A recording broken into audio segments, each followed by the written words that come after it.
क्योंकि तरारी के इनका वोटर लिस्ट में इनका नाम नहीं है। वोटर लिस्ट में नाम जुड़वाने के लिए फॉर्म 8 भरा गया।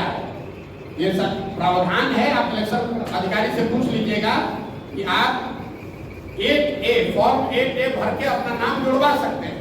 नोएडा से जहां का नाम इलेक्टोरल रोल में है, वहां के डीएम ने नोटिफाइड करके जारी किया है कि यहाँ पर इलेक्टोरल रोल में ये है।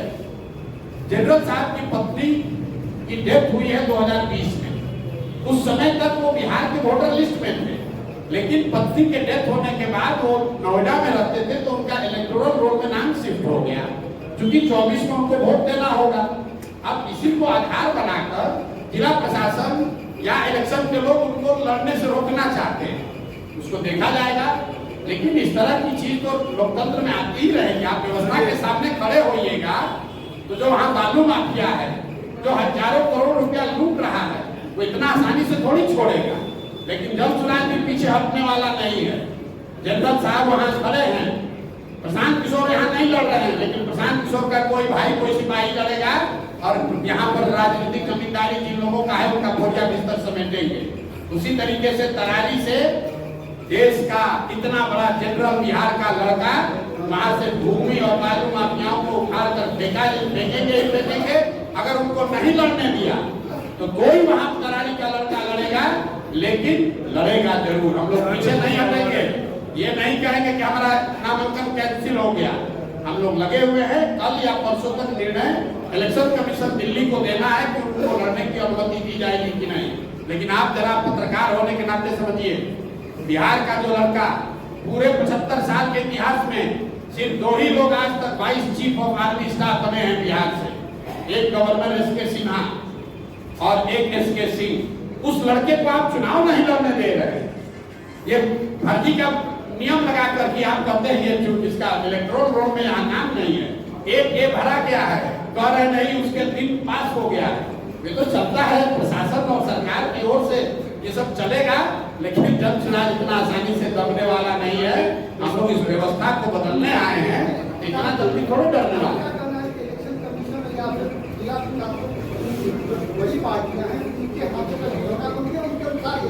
आप बताइए कि जो आदमी 22 चीफ ऑफ आर्मी स्टाफ है, क्या उसके नागरिकता पर शक हो सकता है?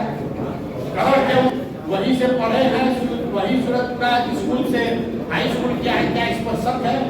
क्या उनकी जमीन उस गांव में नहीं है?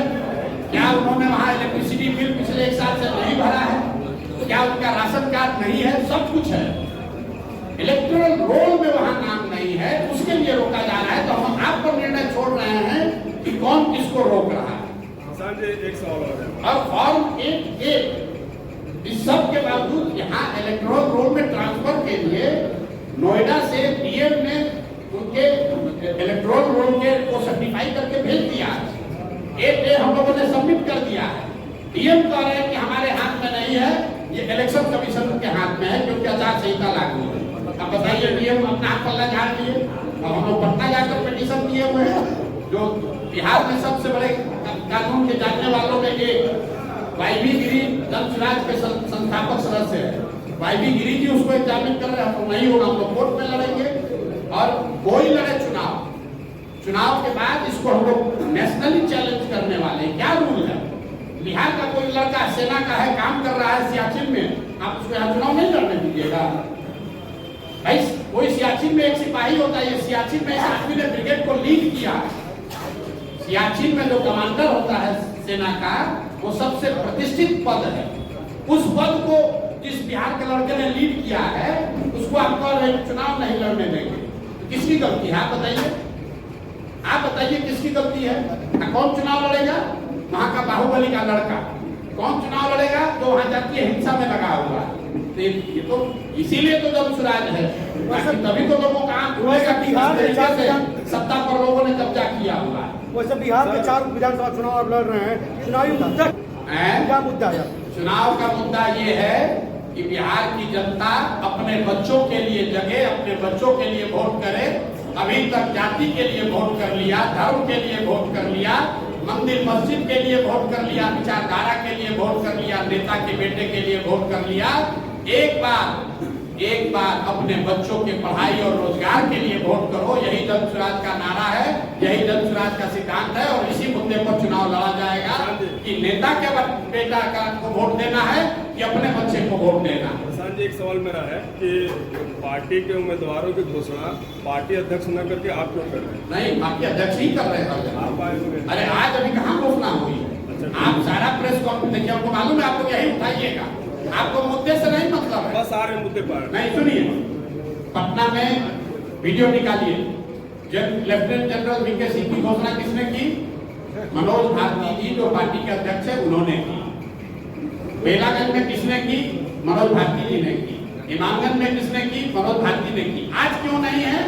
इसलिए नहीं है कि गए हैं पेपर साइन करने, यही सब जो लफड़ा लगाया है कि भैया ये साइन कराइए, ये डॉक्यूमेंट दीजिए। मनोज भारती जी यही रामगढ़ में थे, सारे प्रत्याशियों से पूछ लीजिए। आज सुबह गए हैं क्योंकि प्रशासन परेशान कर रहा है, वो चाहता है कि जन स्वराज का कोई उम्मीदवार लड़ने नहीं पाए, ये डॉक्यूमेंट चाहिए, वो डॉक्यूमेंट चाहिए। इसीलिए तो प्रशांत किशोर ने अपने आप को इससे मुक्त रखा है कि हम पेपर नहीं साइन करेंगे, जनता के बीच में रहेंगे। पेपर साइन करने वो गए हैं, पेपर भी साइन होगा और 23-24 तारीख को इमामगंज में और 25 तारीख को तराई और रामगढ़ में जन स्वराज के उम्मीदवार अपना नामांकन दाखिल करेंगे। प्रशासन परेशान कर रहा है, प्रशासन मतलब कौन? अब आप देखिए, आप बताइए कि व्यक्ति को चुनाव नहीं लड़ने देना किसका हिम्मत है? ये कोई छोटा अफसर तो कर नहीं सकता है, ये कोई छोटा व्यक्ति तो कर नहीं सकता है, ये कोई वार्ड सदस्य का तो चुनाव है नहीं। बिहार का इतना बड़ा बेटा अपने सब कुछ, अपने सुख सुविधा को छोड़कर बिहार के लिए लड़ने आया है, उसको आप चुनाव नहीं लड़ने दे रहे हैं। बालू माफिया के खिलाफ, बाहुबलियों के खिलाफ, तो कौन रोक रहा है? आपको छोड़ रहे हैं, आपके द्वारा जनता को छोड़ रहे हैं तय करने।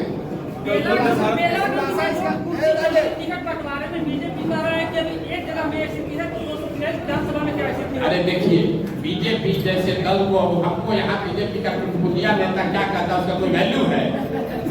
बीजेपी के नेता को पता है किसको टिकट मिलेगा, बीजेपी में टिकट कैसे बढ़ता है, हमसे ज्यादा यहाँ का बीजेपी का आदमी जानता है। बीजेपी को यहाँ कौन जानता है भाई? पिछले विधानसभा में बीजेपी को 19.6% बिहार में वोट आया है। वो नीतीश का बैसाखी बन के और नीतीश का बैसाखी लेकर, दोनों लंगड़ा पार्टी, एक को बैसाखी देके खड़ा है। वो क्या बोलेगा कि कैसे टिकट बढ़ता है? कुर्सी नहीं चला है, लोकतंत्र को जिंदा किया जा रहा है। वो बेलागंज में बीजेपी वाला बन जाएगा। बीजेपी वहां बेलागंज से लड़ पाया आज तक जीवन में?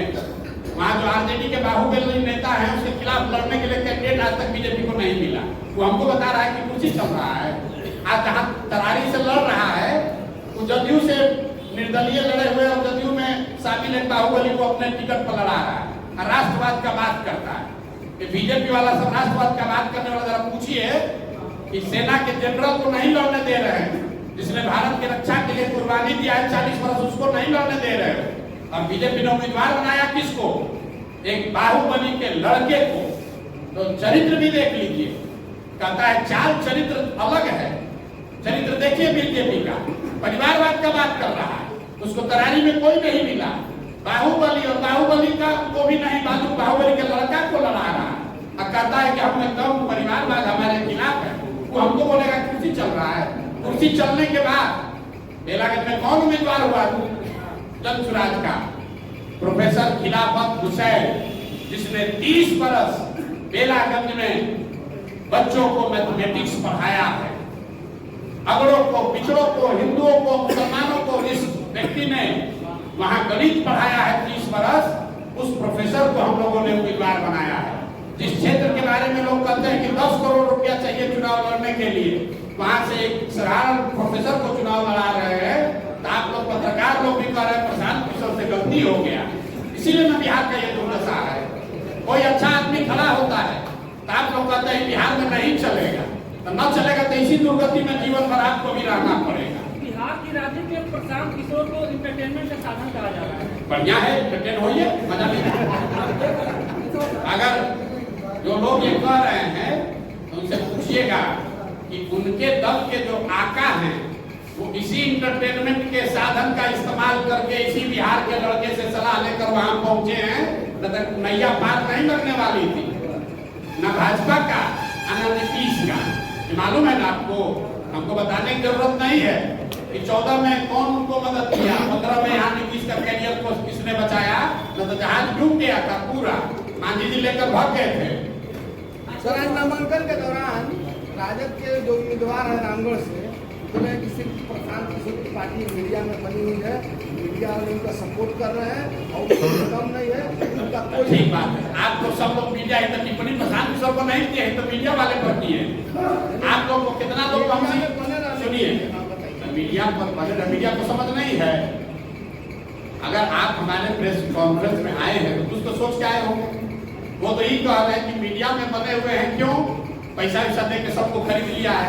ये आपको पता नहीं चल रहा, आपको गाली भी दे रहा है कि पत्रकार लोग को क्या है, तो सब बिक गया है, प्रशांत किशोर से पैसा ले लिया। यहाँ बैठे हुए जितने पत्रकार हैं जरा बताइए तो किसी को एक हम समोसा भी खिलाए हैं?